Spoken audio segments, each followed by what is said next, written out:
Well, good evening. We begin tonight by tracking a weather impact alert. After strong storms this evening, more rain is headed for the valley. Thanks for joining us, everyone. For 12 News at 10, I'm Mark Curtis. And I'm Kariba Devine. We've been tracking these storms for you all evening. Let's show you the view right now from Sky 12. This was around 6 o'clock earlier this evening. Storms moved in from the southeast, and they covered pretty much a good chunk of the valley. Those storms continued well into the evening. This is what our 12 News weather tracker was encountering near 7th Street near Osborne tonight. You can see a pretty good rain coming down in central Phoenix. So let's get right to meteorologist Lindsay Riley. Linz, you're expecting more rain starting pretty soon, right? Yeah, we're actually tracking another batch moving in from the south and east, moving toward the Phoenix area. So our window of opportunity for additional rainfall is from about now till about 1 o'clock in the morning for the valley. You can see some of these showers now moving through Pinal County up the I-10. So arrival time should be between about 11 and midnight for some additional showers. No severe weather is expected though, so that's some good news. Further out to the south and east, there's a closer look at that line of showers. The yellows indicating some heavier bouts of rain, but we've already seen some light totals. We did get measurable rain out at Sky Harbor. Also, as expected, some of these light showers did make it up into the high country. So Prescott, Sedona, up through Flagstaff, seeing a few showers this hour. Those are going to die down. No additional rain for the Flagstaff area. Southwestern Arizona also clearing out now. So additional rainfall for the overnight. You can see we're at about a 30% chance through about midnight, 1 a.m. And then after that, things are going to dry out. And tomorrow is actually going to be a beautiful sunny day. Very comfortable temperatures. Flagstaff, this is pretty much it through the 10 o'clock hour. Then the rest of the overnight is dry. Further to the east, though, Show Low, the White Mountains, and even the Rim Country, a few of these showers are going to linger into the overnight. 2 to 4 a.m. We're looking at 50% chances, and then dry as we head into tomorrow. Coming up in my full forecast, I'll let you know when we will set record highs coming up in just a few minutes. Mark? Linz, thanks. We want to get to some breaking news. Gilbert police are looking for a missing woman who was last seen getting into a ride share at her home. 31-year-old Sandra Solis was last seen on Thursday near Higley and Chandler Heights roads. Investigators say her phone last pinged in the Tucson area. We're told she does have a medical condition that could cause her to become confused. She's 5'4", Hispanic with brown hair and brown eyes. Anyone with information is being asked to call 911. New at 10, a Tempe bar accused of becoming a hotspot for underage drinking and dangerous conditions is now facing the possible loss of its liquor license. 12 News journalist Sean Rice obtained a newly released investigative report from Arizona liquor regulators. And Sean, what does it say about this particular bar? Yeah, Mark and Kribe, the Arizona Liquor Department calls the way Tempe Tavern operates its business a clear and present danger to the Tempe community. They say the owner has allowed for it to be the go-to bar in Tempe for underage drinking, accusing him of turning a blind eye to the usage of fake IDs, ignoring occupancy limits, and even serving an underage college student who was involved in a fatal crash last year. The Arizona Department of Liquor Licenses has been taking a close look at Tempe Tavern for years. A scathing 37-page investigative report claims it's a venue that prioritizes maximum occupancy and illegal service over public safety, adding they have a habitual disregard for Arizona law. The business has been at the center of 2 large-scale underage drinking busts by Tempe police and liquor investigators. An April 2025 operation yielded 173 arrests for underage drinking. 7 months later in November, 249 arrests for the same conduct. The report claims management at Tempe Tavern engaged in a, quote, pay-to-enter scheme with underage patrons where security staff would accept bribes to bypass security checks. These claims and more have prompted a Tempe City Council member to call for the revocation of their liquor license. What's upsetting to me about it is just how brazen it is. They were caught the first time and it was the largest bust in Tempe history. The second time even tops that. The state ultimately controls liquor licenses. If I had my way, and I think I speak for the council, we would revoke it if we could.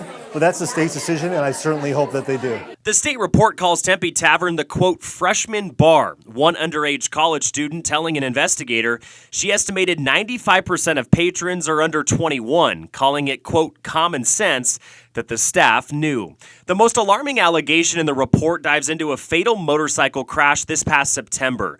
The report revealing the underage girl who hit and killed Joseph Gonzalez previously purchased a drink at Tempe Tavern mere hours before striking him with her car.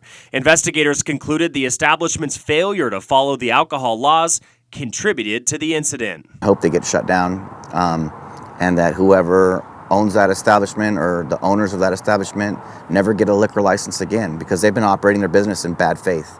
They are not following the law. Last month, Tempe Tavern filed a federal lawsuit against the city of Tempe, claiming there were no significant violations found from the 2 large-scale police raids last year, and emphasized it had nothing to do with the fatal accident this past September. A request for comment on the liquor department's investigative report has not been returned by Tempe Tavern's attorney. And today, the liquor department tells me these findings will be presented to the 7-person liquor board sometime in the next 60 to 90 days in a hearing. Tempe Tavern owner Robert Tasso also has the ability to attend that hearing and fight to keep his liquor license in place. Of course, it's incredibly difficult to operate a bar anywhere in Arizona without an active liquor license, so revoking their license could put Tempe Tavern out of business. All right, Sean, thank you so much.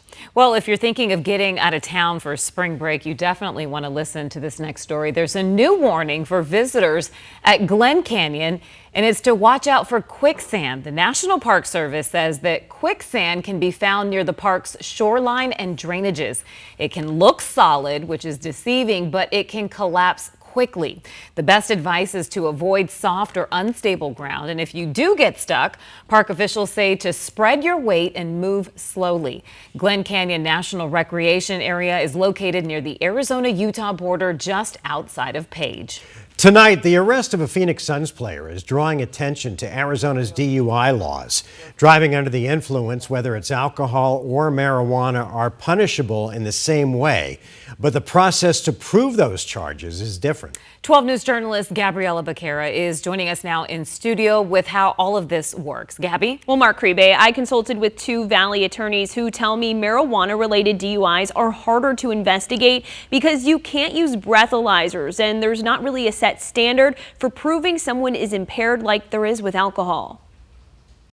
When was the last time you smoked marijuana? A Scottsdale police officer stopped Phoenix Suns player Dylan Brooks last Friday morning for allegedly failing to stay in one lane 6 times. Body camera video from the incident shows the officer asking Brooks about recent marijuana use several times. To be honest with you, it smells like a dispensary in your car. So when was the last time you smoked marijuana?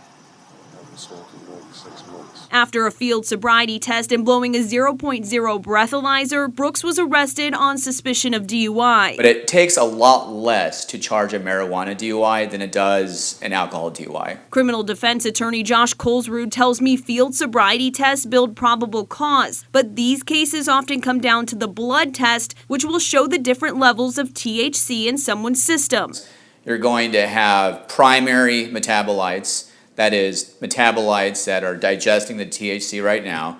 You're going to have secondary metabolites that are still there, but they're inactive, maybe from 2 weeks ago. And then tertiary metabolites that maybe are a month old, where the THC really is being broken down into molecules and almost undetectable. Active THC metabolites are needed for prosecutors to have a case, but even then, that doesn't necessarily prove someone was impaired behind the wheel. That doesn't automatically mean that you're guilty.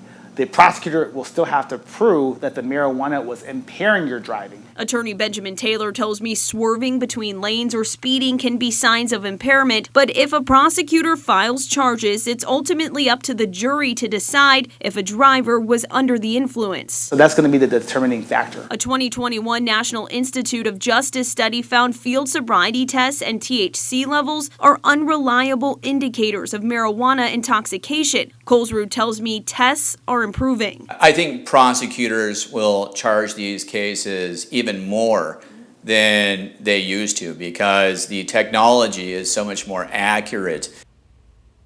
The city prosecutor has yet to file charges in Brooks' case. Scottsdale police say his blood is still being analyzed in the lab, which typically takes 3 to 4 weeks in DUI drug cases. In studio, Gabriela Becerra, 12 News. Well, tomorrow, voters in Tempe will decide who will fill 3 seats of the city council.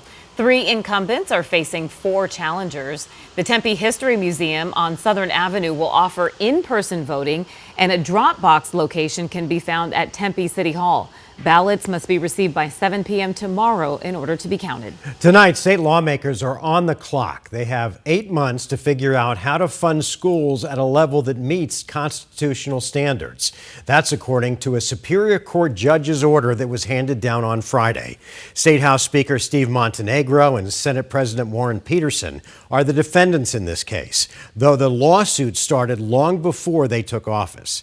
The judge first ruled in favor of the school districts last year, saying the state has shorted public schools at least $3 billion for necessary repairs and equipment.